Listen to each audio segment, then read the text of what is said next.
First, I want to say thanks for having me tonight. Those of you who don't know me, my name is Marty Walker. I'm the senior pastor here. I'm the lead pastor here. I have been in our church now 28 years. I've been pastoring here. And started as a children's youth pastor, and now I'm a senior pastor, and I love people. I like to call them sheeple. I love sheep, so I'm so glad to be with you. I'm going to share a story with you tonight in the Old Testament. So if you have your Bibles, grab those. I'm going to be starting in 2 Chronicles. Chronicles? Like Narnia or something, right? 2 Chronicles. I'm in the Old Testament, okay? So if you get to the book of Psalms, just turn left and left again, all right? There's these 4 books. There's 2 called 1st and 2nd Kings, and then 2 more called 1st and 2nd Chronicles. They kind of tell the same story, kind of paralleling, but just from different angles. I'm going to tell one of those stories tonight about a king, a young man who became king. I'm in 2nd Chronicles. I'm on page 371, if that helps. Probably not. Okay. In 2nd Chronicles chapter 24, I'm going to be reading just 3 verses here, okay? So we'll start with just 3 verses. We should be able to handle that, right? This is a guy named Joash. Get Joash in gear. Okay, Joash, here it comes. Joash, somebody missed it, right? Okay, Joash was 7 years old. Listen to this. He's 7 years old when he becomes a king, and he reigns in Jerusalem for 40 years. That makes him 47, for those of you who got math there, okay? His mother is Zibiah from Beersheba, and listen to this. Now we're done with Joash, with his family on. Here it comes, verse 2. Here's the second verse. Joash did what was pleasing in the Lord's sight. Here's the phrase I want you to hold on to. Throughout the lifetime of Jehoiada, the priest. Jehoiada chose wives for Joash, and he had sons and daughters. So let me give you a little background here. Joash, this is, so you're in Jerusalem, and very quick background, okay? So you have David. Everybody heard of King David? Oh, King David's this big king. He unites all of Israel. And then Solomon, his son, takes over, right? And then he has a son named Rehoboam, okay, Rehoboam. And he has this little conflict with a guy named Jeroboam. Now, why God chose to have 2 people with names so close to each other, it really frustrates me sometimes, but Rehoboam and Jeroboam, they have this little conflict, and Jerry comes to Ray, and he says, hey, Ray, listen, your dad was a punk, and would you mind just taking it easy on us, and we'll serve you. And Ray, Solomon's son, because he's a ray of sunshine, right, Solomon, right? So Ray says, well, let me check with my advisors. So he goes to his dad's advisors, and he says, hey, Jerry just came, and he said that dad was really hard on them. What do you think I should do? And the advisors, Solomon's cronies, right? They go, you know what? He was a punk. You should probably really just take it easy on them. And that they would serve you well. And he goes, okay. Then he goes with his school buddies, his peers. He goes, hey, Jerry showed up at the palace today. He said my dad was a punk, and they want me to take it easy. What do you think I should do? And they go, pfft.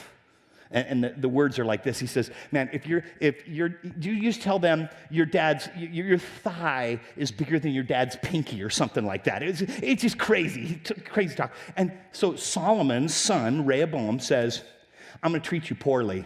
And what happens at that moment, all that David put together, all that Solomon put together gets split up. And now we have what's called the southern kingdom and the northern kingdom. Not real important, but it needs to set the stage for tonight. Because there's 2 kingdoms happening in Israel. And one of the kings is on this side, Joash, and then there's another one there's in Jerusalem. All these kingdoms are happening, but Joash is one of the kings. Well, the infighting goes on. Here's what happens in Joash's family. Joash's dad is the king, right? And his grandmother. So everybody catching the family line here? Joash is a little boy, right? He's just a baby at the time, but we're catching him at 7 years old. He's just an infant, and his father dies. The king dies. So the king's mother slaughters all of her children. She kills them all, and she kills even the babies, except Joash was taken from his mother and hidden in the temple. There's a church here in Jerusalem. He's hidden from them, and so the grandmother becomes queen.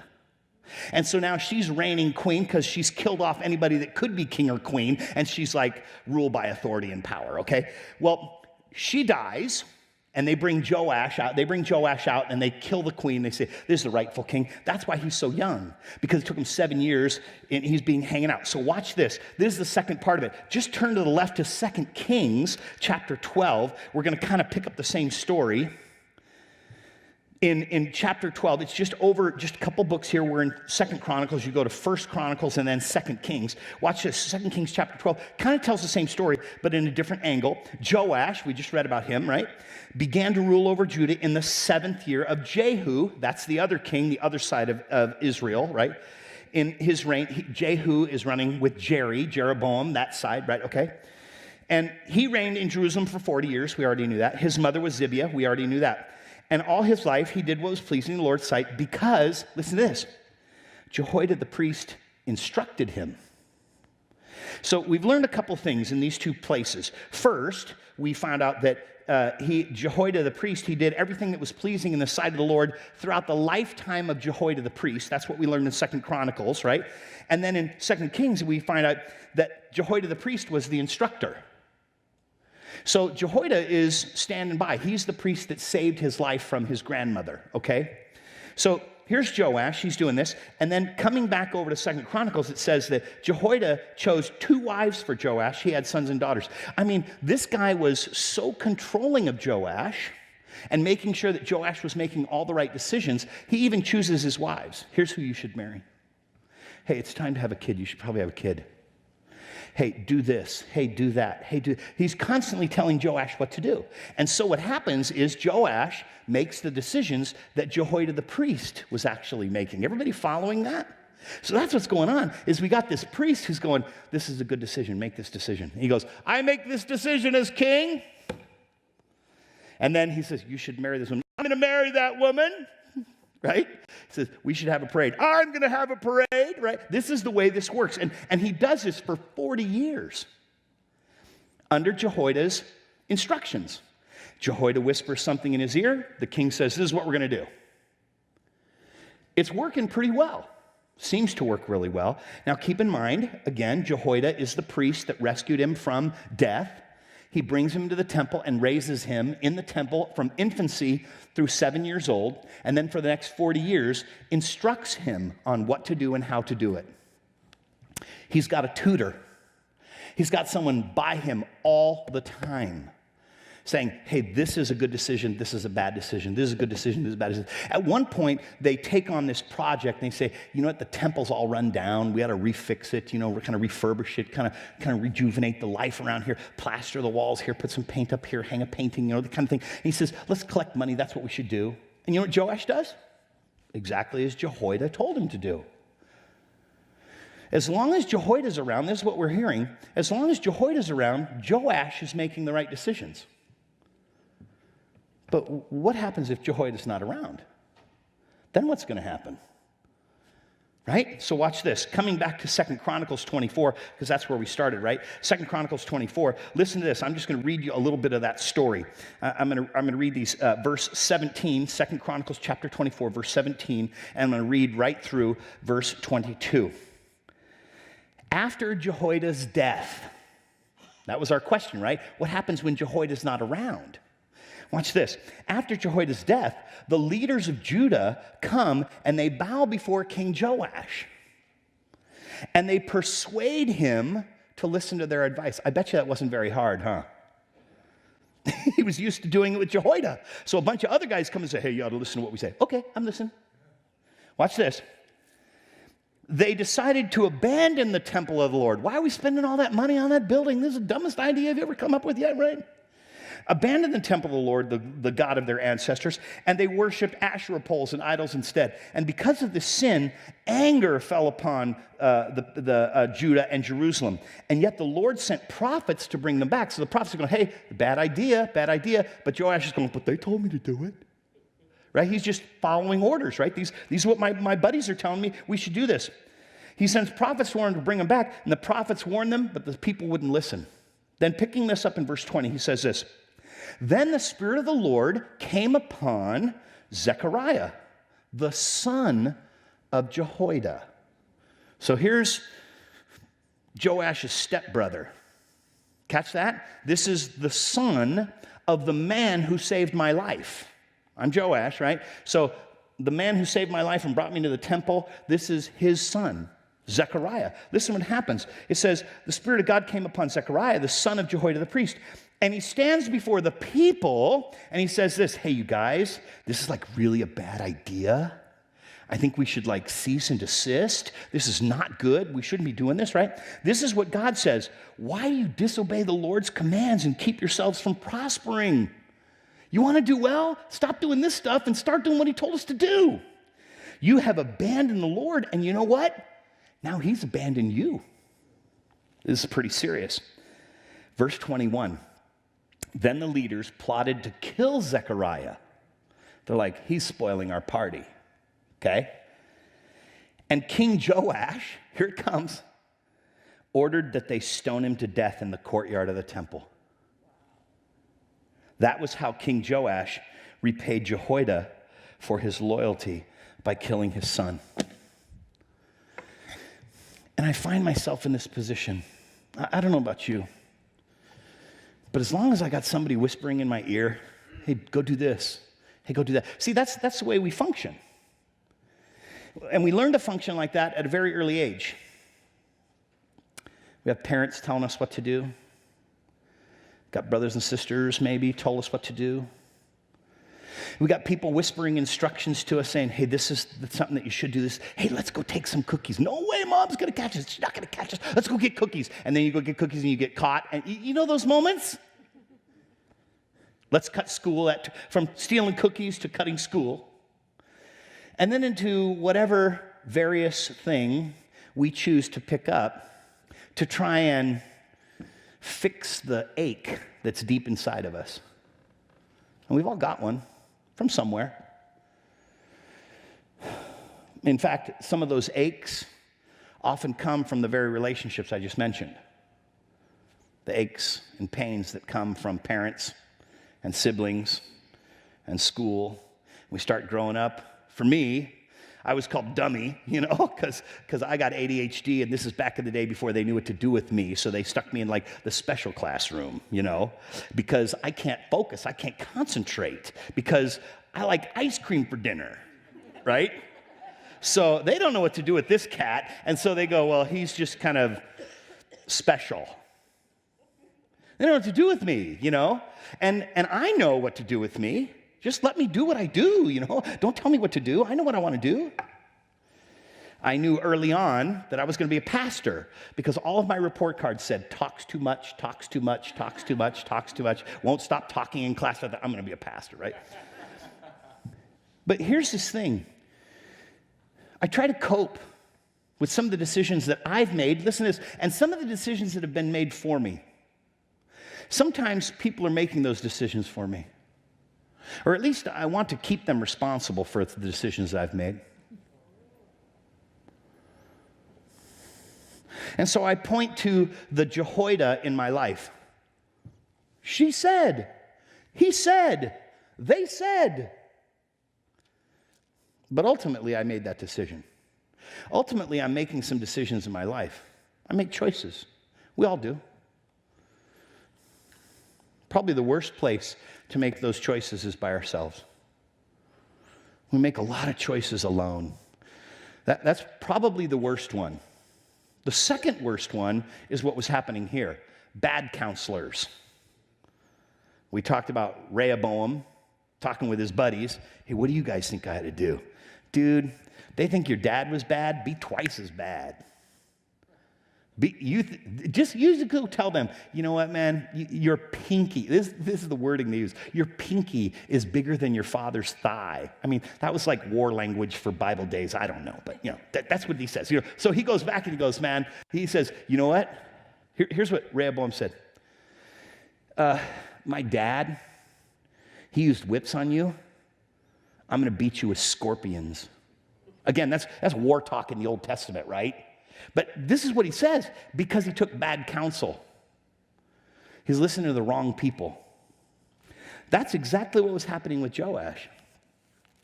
Can you imagine having your life saved Someone saves your life. Many of us have been in that position.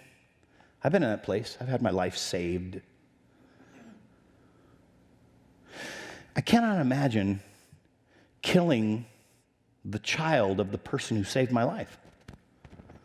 That's how far bad choices go. Some of the things that Joash did, here's some of the stuff that was going on. People worshiped all kinds of stuff. We do too today. I mean, we look at the Bible and we say, that doesn't really apply to us, but it really does. They just, it mentions Asherah poles, and you're like, what the heck is Baal? And you're like, what is that all about? We just worship different things. We worship our cars. We worship our houses. The stuff that we spend our money and time pampering and staring at. Most of the time, that's us. That's the stuff that we worship today. It's really easy to see what America worships when you go into another country. I've traveled around in the world and been to Africa, been to Israel, been to Australia. And you go to another country, been to Central America, and you go into these other countries and you're like, wow, it's so easy to see what they worship. You go, oh man, these guys are so caught up in this. They're caught up in this or that, in different countries, right? Imagine for a moment, alien invasion, some, Martians, land in your front yard, looking for your leader, right? And they land in your front yard, right? And they walk through your front door, and they come into your living room. What do they think you worship? Probably the TV. This is your leader, right? We found your leader, because everybody stares at this thing. So this must be your leader. I mean, you just have to pull back for a moment and you discover, in America, one of the big idols, that they're talking about Asherah poles and stuff, one of the big idols in America is food. I know, that's one of my problem areas. Well, I had ice cream for dinner. It's huge. Just do yourself a favor. Go in your neighborhood and count the food establishments in a 1-mile radius. And you'll find out what we worship here. It's food. But here, they're worshiping other stuff. These people were worshiping like idols, they had to make idols for harvest and make idols for rain. And so you see it sometimes. You go into an Asian restaurant, and they have a little Buddha, up on the shelf, and they put a little thing of water up there and put some food up there for them. That's what they're doing. Well, the same thing was happening here.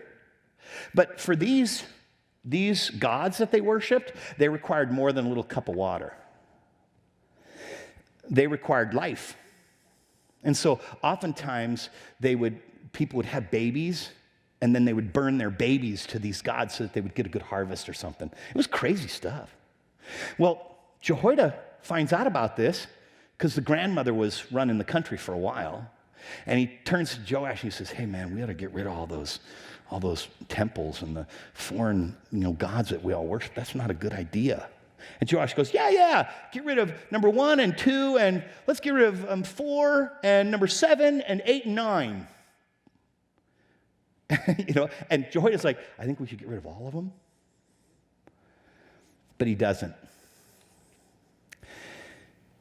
Have you ever been in a place where you didn't get rid of everything? You know what I'm talking about? It's like I'm getting rid of the stuff in my life that's a hang-up. I'm getting rid of the stuff in my life that causes me to trip up. And I get rid of everything except, well, not this thing. Not this one. Can't I just, listen, this is the one I got from. Remember when we went on that trip and we got it and we were there, and I remember I can't get rid of that one. So we hold on to this one little thing. Yeah, just this one. Look how much shelf space it takes up. I got rid of all the others. I'm just leaving one. That's what we do. Joash did the same thing.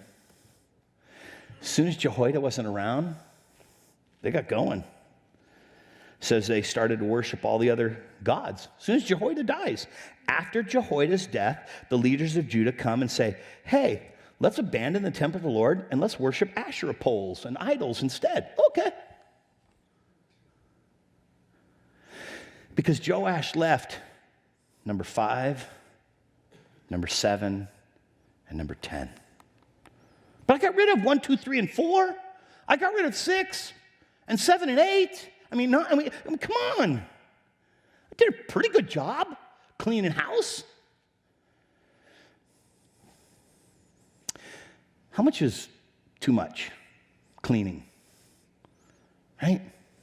It's the old thought of, I got a glass of water, you're thirsty. And I take a drop of blood that's tainted with AIDS, and just one drop. Just drink that. Heck no. Okay, watch this. Pour it all out, fill it back up with water, now drink it. Heck no. See, there's part of me that just goes, I don't know what's left in the cup still, you know what I mean? So how far do you think I would go before I drank water out of that glass? I boil it, right? Steam it, fry it, put it in the oven, and then throw it away and just get another glass. I just don't know. I often will tell my congregation, it's like going to the movies these days. And, we see movies, and I offend my congregation all the time with this one. We go to the movies, and we watch this whole movie and go, oh, it's so good, except this one little scene. And I call that the poop in the brownie. Because we use like this refined sugar, and it's the finest flours, and Ghirardelli chocolate, and it's so good. And we just put a little tiny Chihuahua poo in there, Chihuahua poo is the smallest of poos, and we're only using a little tiny bit of it, so it's okay. So we can watch this whole movie. This whole brownie was really good, except for the little bit of Chihuahua poo, because it's only a little bit. And my question is, how little do you need to be affected by it? This is what we found out about Joash. Just a little tiny thing. First, here's Joash. He got used to listening to other people. He never really grew up. We often find ourselves in that place. We don't really grow up. When we grow up, we essentially have 3 stages to hit maturity. There is dependence. Okay? We're an infant, we're a baby, and we are dependent. I am dependent on you. If you don't change me, feed me, clothe me, care for me, cover me, I will die. I am dependent on you. And then I turn 2. And everything changes. And I learned the word that you taught me, mine. Right? And I try and tie my own shoes, dress myself, feed myself, clothe myself, take care of myself. I don't need to go to bed now. I'm not tired. Well, just close your eyes. You don't need to go to sleep. Just close your eyes. Because I become independent. That's stage 2. We go from dependent, catch that one, that's the first stage, and we go into independence. That's a right, and it's a right thing. People who don't move into that second stage, we call them codependent. They stay dependent too long. They need to move into independence to be properly healthy, to grow up, to be mature. So we enter this second stage and we learn how to care for ourselves. But that's not maturity. Most people leave out what true maturity is. Most people, we all enter in dependence. Some stay there too long. Most get to the second stage called independence. Some even stay there too long. So they refuse to marry, and I don't want people telling me what to do. Why buy the cow when you can have milk for free kind of a thing, that kind of arrogant self-centeredness. That's the independent stage, when you stay there too long. And a lot of people do. But true maturity is making sure that we're not codependent and we don't stay independent. It's this thing called interdependence. In other words, it's this: I need you now for this area, but I can handle this by myself. It's the ability to turn to someone and say, I can't do it. I need help. That's interdependence. We are dependent on one another. I need you. And you know what? As much as you don't want to admit it, and as much as it might be very frightening to some of you, you need me. We need each other. That, my friends, is true maturity. Moving from dependence to independence to interdependence. We need each other. We need to work with one another. You need to help me, and I need to help you. Not all the time. See, clearly, when I was dependent, I became independent. I know how to tie my shoes. I can dress myself. I can feed myself. So I don't need that now. I can do that by myself. But over here, I need you to walk with me. I need some help. Joash never really grew up. He was codependent. He was codependent. He was stuck with Jehoiada. And when Jehoiada was gone, you know what he did? He just found somebody else to be codependent with. So he brought in his buddies. What should we do? I think we should kill Zechariah. Okay, let's kill Zechariah. What a doofus. The guy's a total doofus. He killed his brother. Unfortunately, a lot of this story, 2 Chronicles, 2 Kings, Joash, Jehoiada, the names have been changed to protect the guilty. It should be Marty. Go ahead, insert your name here. Because it's what we do. I just need you to do this for me. That dependence thing. Come on, just do it. Tell me what to do. I don't know what to do in this area. Just make the decision for me. By the way, I'm imitating adults right there. Anyone? Okay, thank you. One person, the rest of you are liars. Okay, all right. And some of us are here. I'm not listening to anybody. I'm going to do what I want, when I want, how I want, where I want, with who I want, and I'm going to make my own decisions. That's a bad place too. To be truly mature is to be interdependent. But you have to find wise counsel to do that. That's important. Got to find wise counsel. And so here's Joash, or Marty, making these decisions that other people are actually making for me because I'm afraid to be wrong, because I really want your approval. In fact, I'm craving your approval. Just tell me I'm okay. Tell me I'm thinner today than I was yesterday. I mean, tell me something good about myself. I need it. And in that addiction for approval and for, I got to have that, we make all kinds of crazy decisions. Spend money we don't have. It runs the full gamut. I don't want to be Joash. I don't think you do either.